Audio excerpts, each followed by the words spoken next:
Hello, myself, Dr. B.L. Bairwa, Assistant Professor, Government PG College Dausa.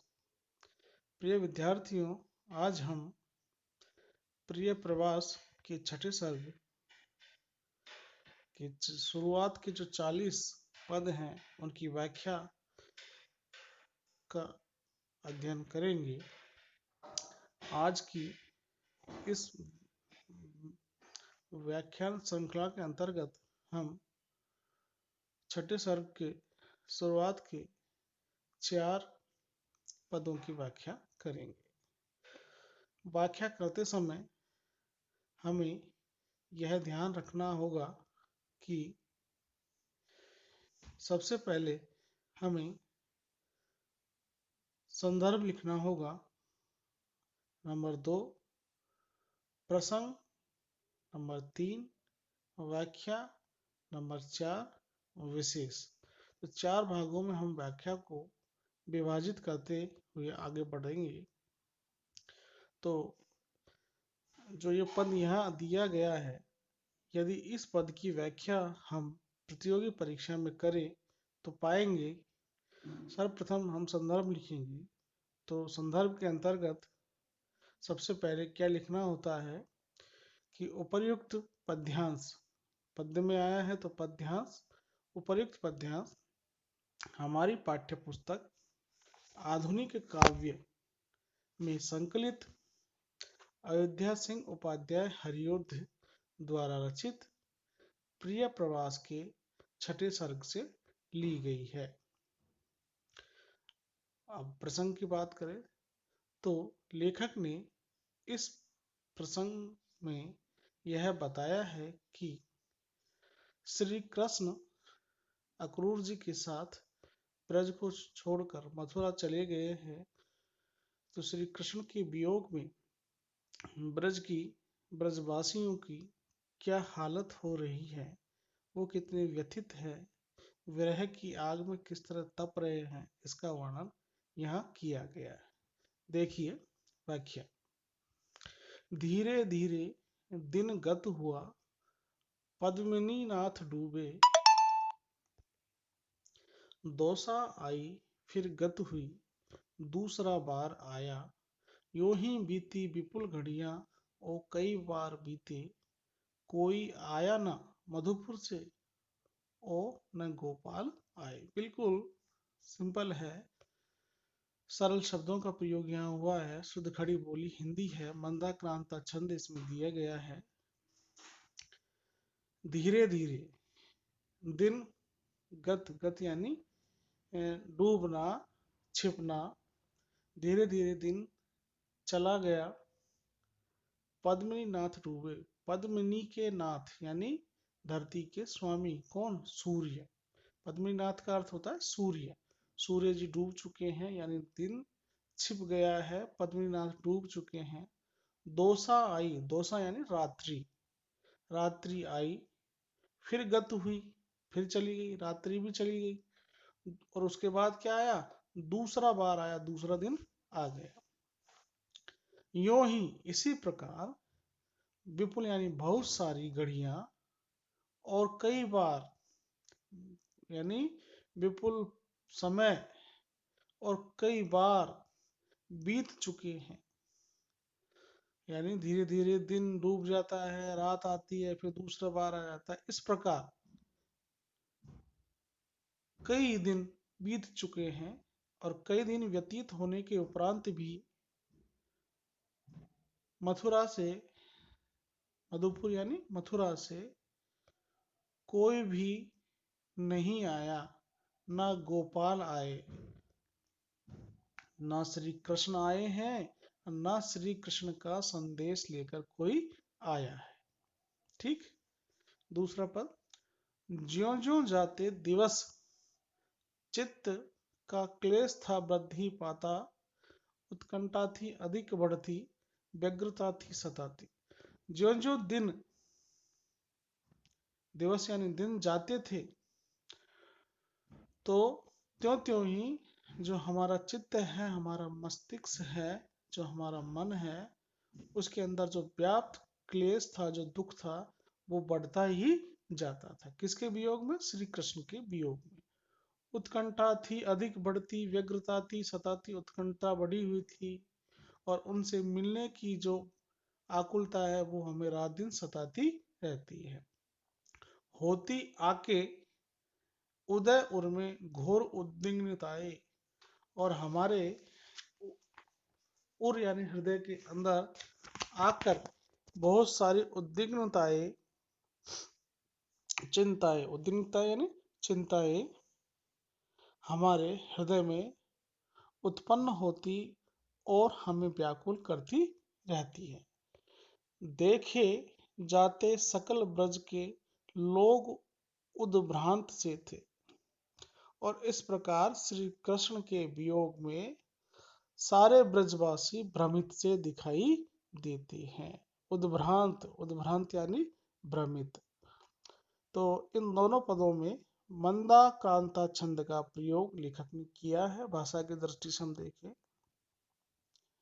विरह यानी वियोग रस का प्रयोग लेखक ने किया है। संस्कृत वर्ण व्रतों का प्रयोग आपको यहाँ दिखाई देगा। लाक्षणिकता के साथ साथ व्यंग्यात्मकता का पुट भी इस पद्य में विद्यमान है।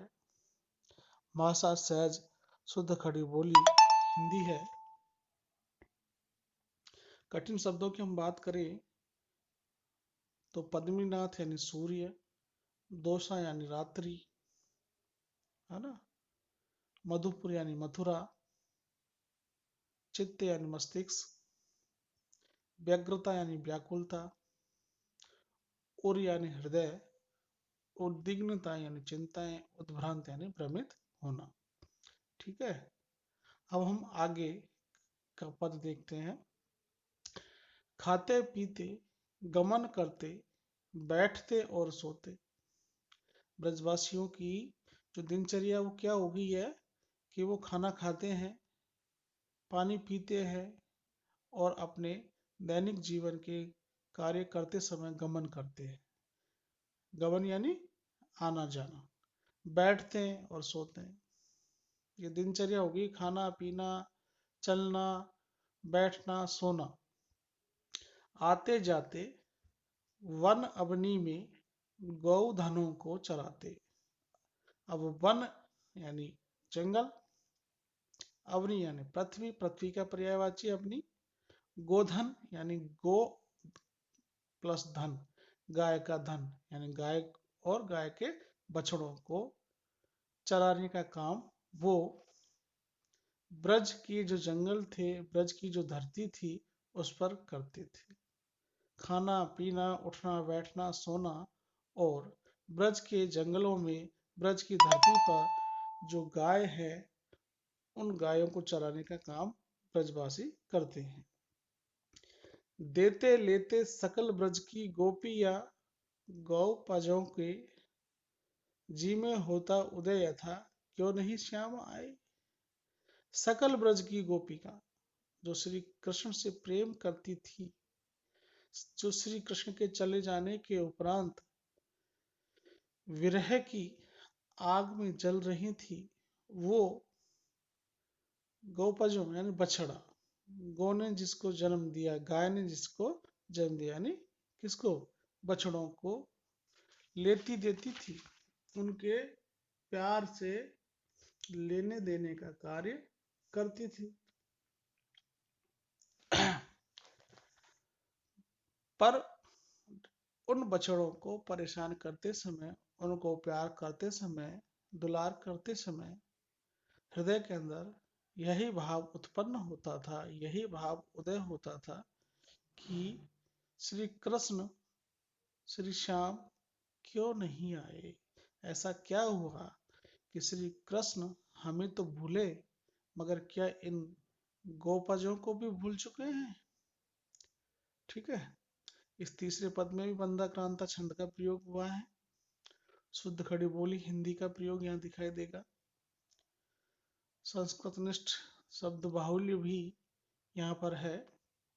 आगे देखिए, दो प्राणी भी ब्रज अवनी के साथ जो बैठते थे, तो आने की न मधुबन से बात ही थे चलाते। यानी जब भी दो व्यक्ति ब्रज की धरती, अवनी यानी धरती, अवनी यानी धरती पर साथ साथ बैठते थे, यानी दो व्यक्ति कहीं भी साथ साथ बैठते थे तो वो सिर्फ और सिर्फ श्री कृष्ण के मथुरा से नहीं आने की बात ही करते थे, यानी चलाते थे। मधुबन यानी मथुरा से। पूछा जाता प्रतिपल मिथ व्यग्रता से यही था, दो प्यारे कुंवर अब भी लौट के क्यों ना आए।